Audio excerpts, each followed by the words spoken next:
Hey y'all, welcome to the Liberationist Lit podcast where the power of storytelling meets the force of social change. I'm your host, Taylor Simon, and in this podcast, we believe in the profound impact of stories. And I am super excited to be here with journalist, writer, podcaster, Hana Baba. Welcome to the podcast. Thank you so much for having me. I'm excited. Yes.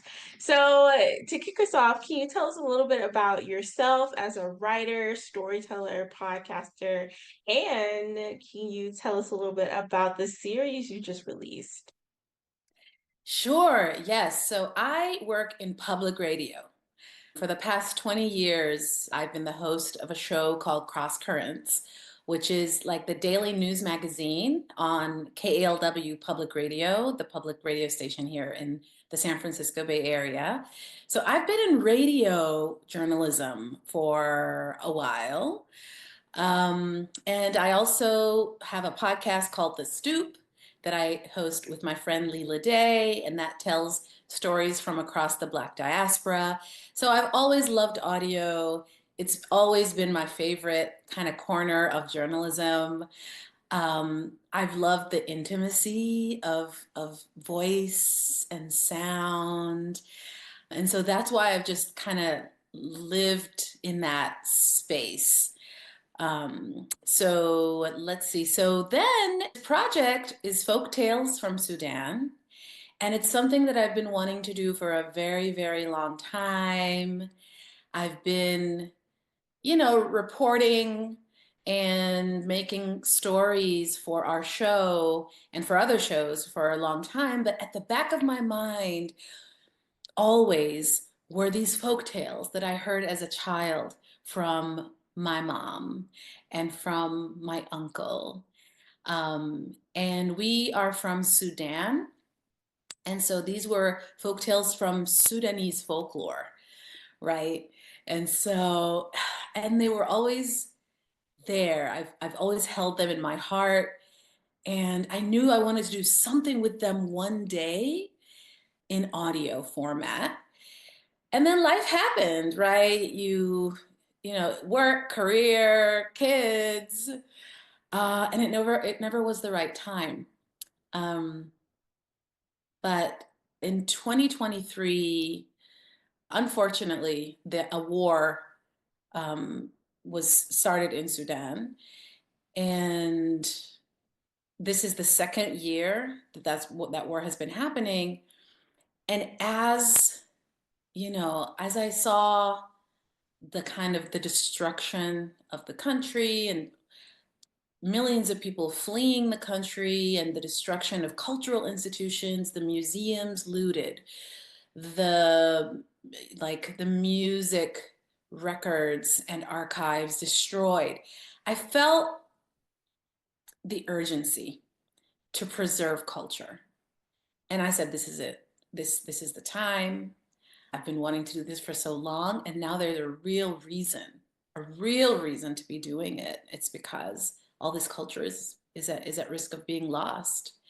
And so I recorded the stories that I know and consulted with my mom and my uncle and gathered the stories over the past year, translated them, recorded them, and this is the result, Folktales from Sudan.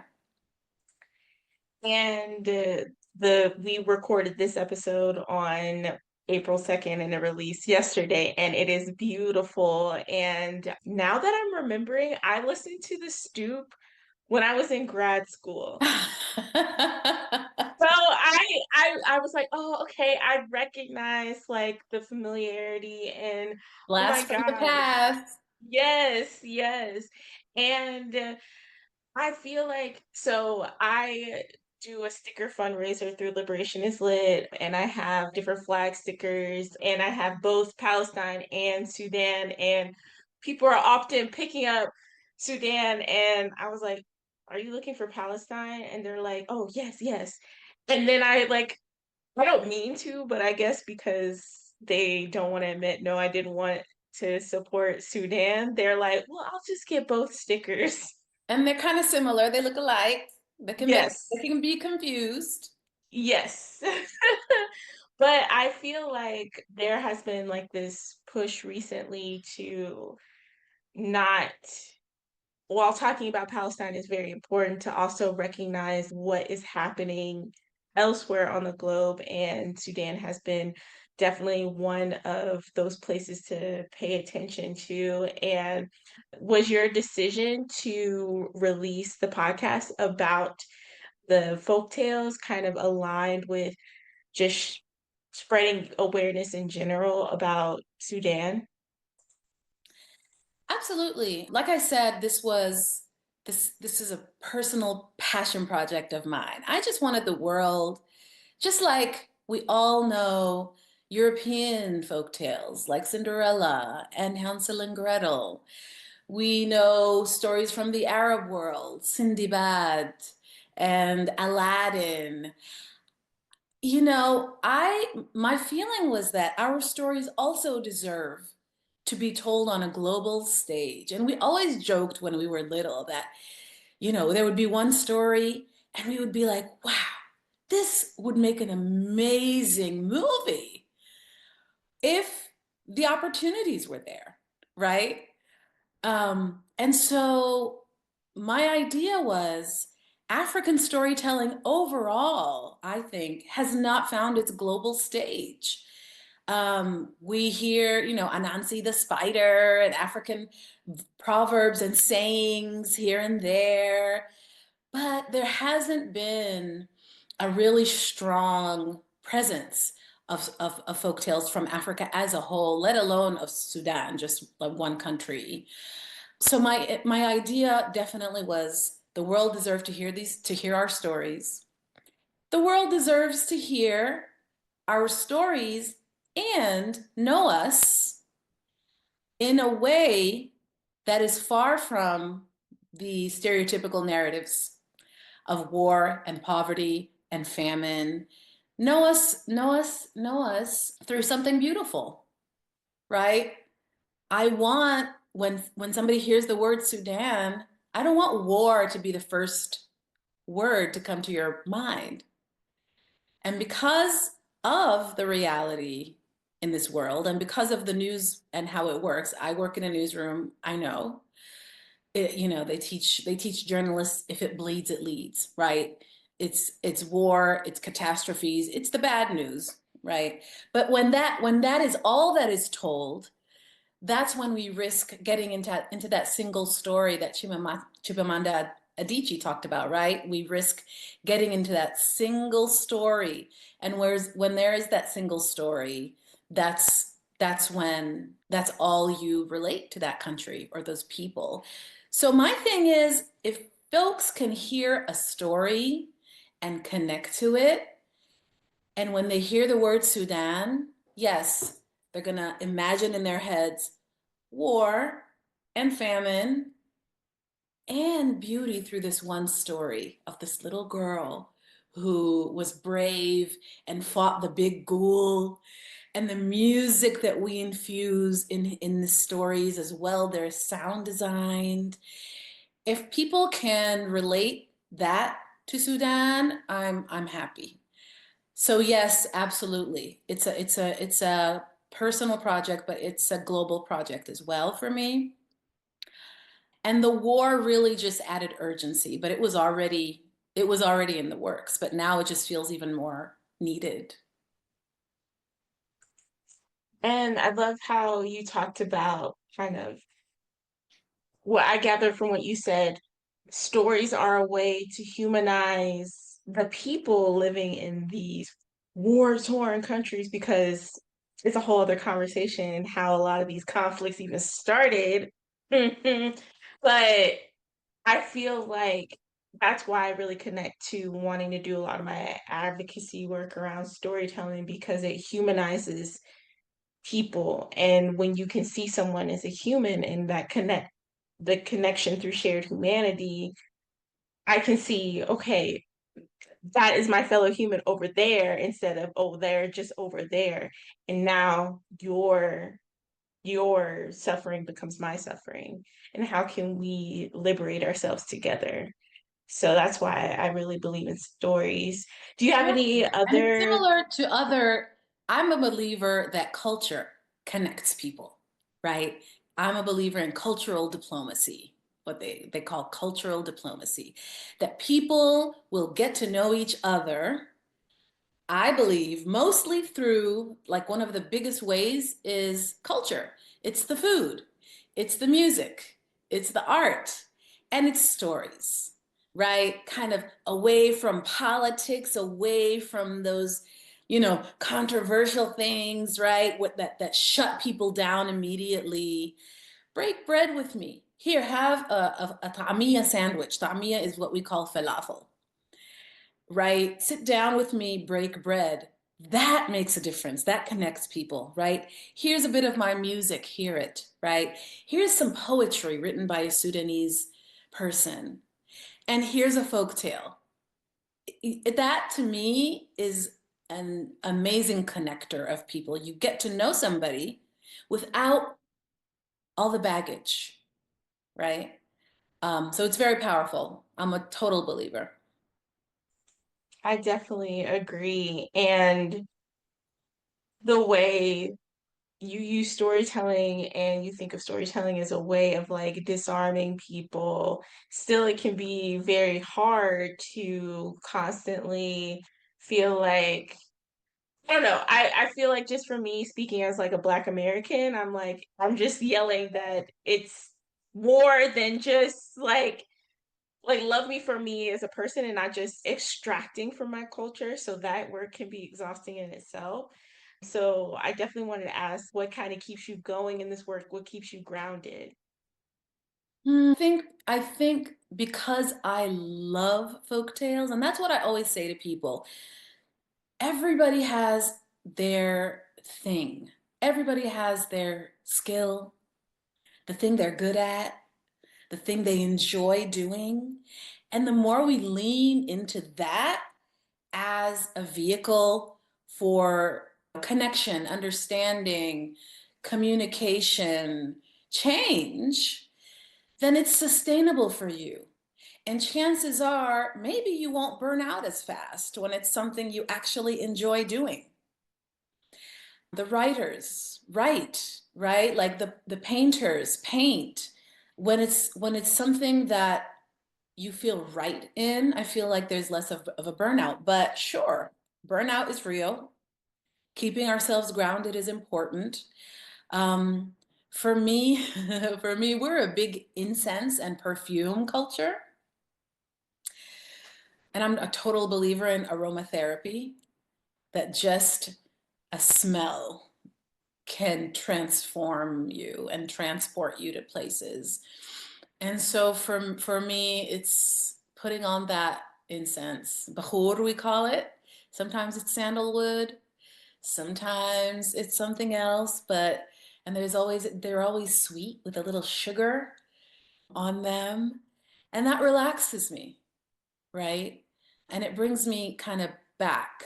It brings me back because sometimes I'm up here, I'm frazzled, right? Even with this project, I love doing this, but there's so much to be thinking about, right? When you're trying to launch something. So just kind of shutting it down, turning on the incense, getting some perfumes in the air, watching a favorite thing, whatever it is, if it's like Messy Housewives, reality TV, whatever it is, you got to take some time away and just do something that you enjoy. Um, and I think my family grounds me. My family, just my husband, my daughters, they're now in college. When I'm up here, I feel like I'm grounded when I'm with them, when they answer my FaceTimes from their campuses. Yeah. I love that. And I know you're excited to launch the podcast and have that out into the world. I was going to ask, like, what are your upcoming projects? But I want you to, like, just revel in, like, what you just did. So tell us where people can find your podcast. Sure. So we are an audio only project, which people go, oh, what? In this day and age? Yes. This is audio. This is to replicate the experience of the live oral storytelling. Sorry. This is to replicate the experience of the live oral storytelling that we traditionally do. And that was just a person talking and acting out the characters. And you were still, there was no video, there was no Disney, there was no screen, and we were just transported to worlds and immersed in stories. And so purposefully, I wanted to make this an audio project. Now they did say you got to be on YouTube because that's where everybody is. So we are on YouTube at Folktales from Sudan. We have beautiful art that was made by a Sudanese artist who is my cousin. And there's like subtle animation, like a tree swaying, but it's a still image so that it still have something to look at. But the idea is shut down the screens and just listen, right? So we're on YouTube at Folktales from Sudan. We are also on Spotify and Apple Podcasts. Amazing. And I'm gonna have to check out the YouTube videos, but I agree because I listen to a lot of audiobooks and people are like, well, what do you do? There was a reading festival at our local library this past weekend, and I couldn't Mhm. attend, but there was a silent disco with audiobooks. And I'm just like, well, when I'm listening to audiobooks, like I'm crocheting and I'm not just Right. like staring off into space. So I was And wondering especially how for they do kids that. nowadays, Yes. the recommendations for screen time, it is rare that you find a child within the pediatric recommendations of screen time. They are always on their phones. They are always on screens. And so that's part of this as well. It's just like relax your eyes and just listen. And you didn't want to ask me what's coming up next, but I will tell you. Another Yay. season of this. Another season. So this is season one. We're dropping 10 stories, a story per week, so 10 weeks. And I'm getting ready for season two. There's so many stories to tell. We might be doing a Halloween edition because we got some scary folk tales in our in our heritage. It's got to be rated something else though. It's not for the kids for sure. We got some blood-sucking zombies and mean and evil witches and ghouls and goblins and the storytelling back then was real. It's the real. So this is going to be like ages 15 up or something. I don't know. We'll see. But that's what I'm going to be doing. Lots of folk tales to come. I love that so much. And I feel like what you said is so important earlier is that preserving that culture because with the book banning and the censorship and it's like happening all over the world, and how can we pass down traditions and make sure culture doesn't die or get lost in translation, assimilation, things like that. Absolutely. Part of what I'm doing now is I've been invited by local libraries to come and perform these stories live. And so I think it's also a way, I mean, I live in a very progressive state, in a very progressive area, in a very progressive city within that area. So San Francisco, Oakland, Berkeley, these folks are gonna push. And so now they wanna have me tell these stories to little kids around Oakland at the Oakland Public Libraries. And that's very exciting to me as well. It's a whole other skill set I'm learning, Ooh, these live storytellers, it is nothing like being in a studio where it's just kind of you hunkered down in a studio with your microphone talking into a microphone. It's another skill. So I'm looking forward to learning more about that and doing more of that. But yeah, it's time to lean into culture. It's going to be, that's part of the resistance now, I believe, is leaning into culture, leaning into brownness and blackness, right? Leaning into and supporting migrant communities. I mean, my Sudanese community right now is afraid, are living in fear. Our country is one of the countries named all the time over and over in any kind of ban, and one of the S-hole countries. And so there's a lot of fear, there's a lot of uncertainty. There's no Sudan right now to return to if people get deported because there's a war going on, nobody can go in. And so we have all of that on our hearts right now. And I'm hoping that projects like mine can bring some lightness and can bring some joy. Many people in the diaspora right now are preserving culture in their own way. The fashion designers and the fabric people and the musicians are making their music and the painters are making their art. And I feel like we all feel this responsibility as safe people in the diaspora living our lives in the US, the UK, Australia, wherever we are, to at least do what we can. Like, this is the least I can be doing right now to help Sudan and help my people. The least. And I hope it helps. Yes. And I I think that's an important job that people discredit in the movement, the role of archiving and preserving culture. And so definitely see that as kind of your role that you've taken up. But what advice would you offer listeners who want to make a positive impact in their communities? Yeah, I would say start with what you are good at. Everybody is good at something, whatever it is, leaning into it and utilizing that. And somebody might say, well, I don't have a skill, I don't know what to do. If you, whatever it is, you will find a way. The other day I was talking to somebody who was like a basketball coach and, talking about, well, what can I do? How about train some folks for free? I don't know. That can also just paying things forward, training youth, training young people. That's a huge one. And you may think it's not making a difference, but that is making a difference. So it is really leaning in to your specialty, your special sauce. Everybody has something.